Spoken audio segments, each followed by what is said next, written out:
Hey, what up, everybody? This is Stephen Breach coming to you. This is a really sad video to make. It feels like just the other day I was making the Rest in Peace Dusty Rhodes video.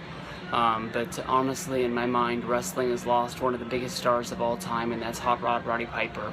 Not only is Roddy Piper a great wrestler, a great entertainer, but honestly, he was one of the nicest wrestlers that I'd ever met. A guy that really pulled you in and really made it feel like he was glad that you were there. A guy that asked you about your kids, asked you about your family.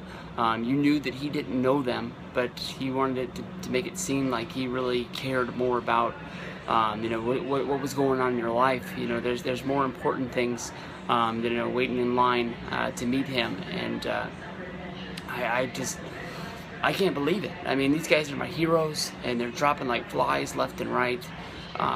I honestly believe I'm really sad right now. I mean, that's the only way to really put it. I mean, I didn't think I'd be really crushed like this. I know that I haven't experienced death in my life a lot. I've never had a friend die or anything like that. But Hot Rod Roddy Piper was one of the best, one of the greatest.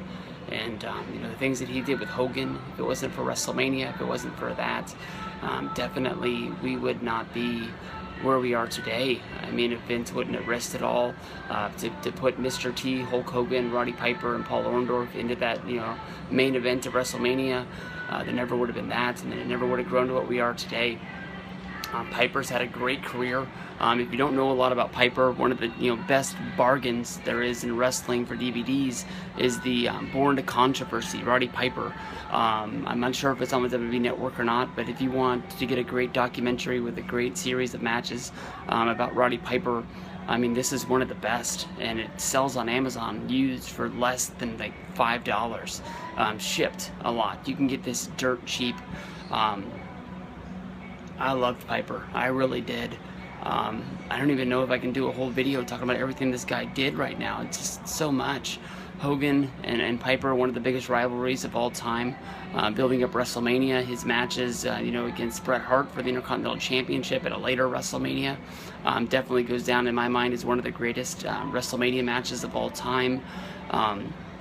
Piper showing up in those dark days of WCW, being one of the guys to stand up against the NWO, playing off the fact that Hulk Hogan had never beat Roddy Piper. I believe it was at Starrcade, I think, or Piper and Hogan have a match and ended up not being for the title. They never told us until it was already over that Piper chokes out Hogan with the sleeper hold, and wow. I mean, when Piper debuted in WCW, it was a surprise at the end of a pay-per-view, and that's one of the biggest awe-dropping pops of all time. You want to see another great pop on WrestleMania 19, Hulk versus Vince. You have a spot in the match where Piper comes and does a run-in, and he takes out both guys, and it is jaw-dropping pop right there, huge. He comes down to the ring. It's what I asked him about when I went to WrestleFest. How basically that never got out with all the the rumors that spread around WrestleMania weekend. He basically just told Vince, if anybody finds out about this, I'm not showing up. This has to be an ultimate surprise. But probably more to come on this. Definitely gonna watch the Roddy Piper DVD and review that soon. But what a great career, what a great man. It's a shame that the last story that we're gonna remember from Roddy Piper is him and Stone Cold Steve Austin fighting back and forth. That's something that I'm sure Stone Cold Steve Austin, he tried to get all of that heat out of that situation, basically saying that it wasn't his fault, but Roddy really didn't believe it, or maybe Roddy was just trying to get promotion for his podcast at the time. But I'm sure that Stone Cold right now is just crushed at what happened. So we'll have to see what goes on with the story in the future. But we lost a damn good one, and I'm tired of losing our heroes, man.